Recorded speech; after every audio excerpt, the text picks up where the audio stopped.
You know, guys, I keep on telling you, NECANN TV, NECANN 2019, this is off the hook. People keep on showing up and sitting next to me. And I'm like, wait a second, I know you. You work for? I work for Ermont. Ermont. You know what? You guys are awesome. Thanks, you guys sir. do a lot of good stuff. I mean, you provide a community medicine that is needed. So, you know what? Excuse me. Tell me your name. My name's Chris. What is your position? I'm the director of retail for Ermont. Director of retail for Ermont. Guys, this guy right here, tell me a little bit about your day-to-day. Honest truth, day to day could be anything from greeting our patients to cleaning the bathrooms, to be brutally honest with you. Never a dull moment. You wear how many hats in this business? I think we all wear so many hats in this business, especially at the infancy stage that it's in. Yep. But you guys are groundbreakers. We're trying to be innovators, and we're trying to continue to push the envelope to make sure that we're doing the right thing for our patients, Yep. our community, as well as the cannabis community as a whole. That's nice. You know, a lot of these companies have come in here and they're looking at, I mean, we used to have, excuse me, a saying that we're patients over profits. And a lot of times people come into this industry and they're like, well, yeah, but you have to eat, so profits over patients. You guys are patients over profits. And it's just, that's something that started in 2016, being one of the first dispensaries. We're the original Mass 7. We're really proud of that and that heritage. We broke the grounds with that. We want to continue to lead the efforts of being there, being available for our patients, as well as providing for the community as well. And with that being said, we just constantly want to push that envelope. So I'm going to say this. Sometimes people come up to me asking for recommendations, and I always tell them if they're a patient, go get your patient card because we need the numbers. Right. Not only that, you have some benefits with the taxes, and hopefully one day insurance will cover stuff. But I send people to your location, and what I am told is you're asked, what's your ailments? What are you looking to resolve? And your sales force has worked with the patients that come in there. And that's when I say you guys are still patients over profits. 100%. I think it's not about sales and that immediate traditional retail. It's, hey, how do I maximize the customer in front of us to get every dollar out of their pocket? Yep. For us, it's a different stigma and a different mentality. We're dealing still in the medical field. Yep. Even when it goes recreational sales and adult use, we still want to make sure we're offering the highest customer service.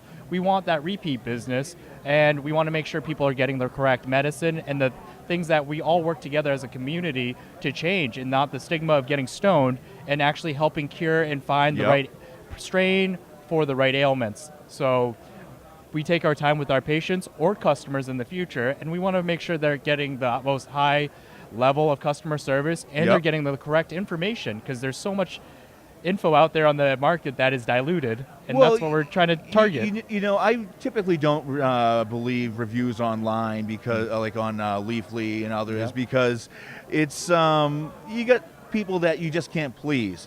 But when I give a recommendation and somebody comes back to me and they say they took care of me, I'm going to keep on sending them to you again and again and again, because I'm not going to name names. There are organizations out there that I do look at as opposing small business. But small business it's rising here in this state. We have a load of licenses that are going to be passed with the CCC soon. Do you see a relationship with Ermont and small business as it comes up? I think that's a great question. For my perspective is that we both need one another. No matter how big this industry can be, we're still in infancy stages. We need to be able to come together as a community, whether it's mom and pop or business to business, and able to build mom and pop all day. Yeah. And we need each other to create diversity and different variety of products and solutions for all of our patients and our adult use clients at the end of the day. I don't want to become a state such as Oregon, or even a nation such as Canada, where we're not supporting one another. You hear that? You heard it. We need to band together to work with one another to really produce the best quality product for the entire industry, as well as create a foundation that is solid for all of our futures. So I hope to God that we work one-on-one with small business as Yep. well as big business so we can create that solid foundation together. Absolutely. I'll tell you, it's refreshing to hear this talk because I am a small business myself, and it's scary when you're thinking that you're competing with people that have had a start well before you, that have established brands, and to be honest with you, times are scary. There's a dispensary that just opened up that's having a difficult time right now. And you're right. I mean, this is what happened in Oregon and some other places. So we do have to stick together and act as that community that drove us into this market. Agreed, 100%. So have you always wanted to work in this industry? I come from 15 years of retail, and I'm talking traditional retails. I'm Yep. talking about, hey, Ed, what's your wife's shoe size? Let me hustle Oh, with the wow, shoes. yeah. To, luxury sales and working for some of the top luxury conglomerates out there. Yep. But I've always been really pro-cannabis on the medical side, and when I saw all the changes in Massachusetts, I said, let me hang up my hat on luxury retail I identify. and bring the two loves I have in life together, cannabis and retail, and let's build something solid and build solid teams together and help change the industry and be leaders in it. And that's where I kind of started with it. And you get to come to parties like this. And I get to hang out with you all day. Well, I don't know about hanging out with me all day because I got nothing good to say. I'm a little boring. But, what do you think of the atmosphere here? Because this is, the third, fourth, the fifth one. Yep. Oh, my God. I can't believe I just pulled a LeBron James. We're not going to win one championship. We're not going to win. You know what? 5. It keeps on getting better every year. I love the atmosphere. It's nice to see this community keep growing each year. Each year the booths get bigger, apparently, more high tech, but realistically it's always coming back to that community base that I'm really proud of. Yep. And seeing that grow and grow. And people that started out handing flyers 10 years ago in the Boston Common. Oh, sure. They're on board members now. Yep. On some of the top companies in this industry in Massachusetts. Absolutely. I always get a pleasure whenever I see Will Uzier walking by or Bill Flynn or, For sure. One of these people that have been in the forefront of getting us the opportunity to be where we are. Yeah, But, we're still first generation. 100%. We're still first generation. I mean, we're almost like you're Anheuser and I'm Busch. That's a brotherhood. Not to knock it back to the alcohol industry, but, Right. it's, you take it back to how Prohibition ended and, the slow rollout of the package stores and not the dispensaries, but the distilleries Yep. and so on and so forth. It's like I said, this community is great. That's what I love coming to NECANN about. It's seeing everybody grow, us uniting together as one and really kind of going from there and catching up. Like time spent with you, Yep. Love it, man. So I guess, now that we have covered a lot of topics, is there anything that you'd like to close with? Because I want to make sure that people know your location, know who you are again, and maybe they're going to stop by and say, hi, what's going on? I do hope people come by. I literally try to be on the sales floor as much as possible at Ermont. Yeah. It's something I'm really proud of that I want to connect with our patients. I like the fact that we're a neighborhood dispensary. Our repeat business is through the roof. Our regulars are the ones who support us on a daily basis. I want to know you, so please come say hi to me. There's a couple new things that we're working on. No shit. Yep, trying to change the industry, try to keep evolving. Yep. So one thing we're rolling out, actually just rolled out today, was a recycling program.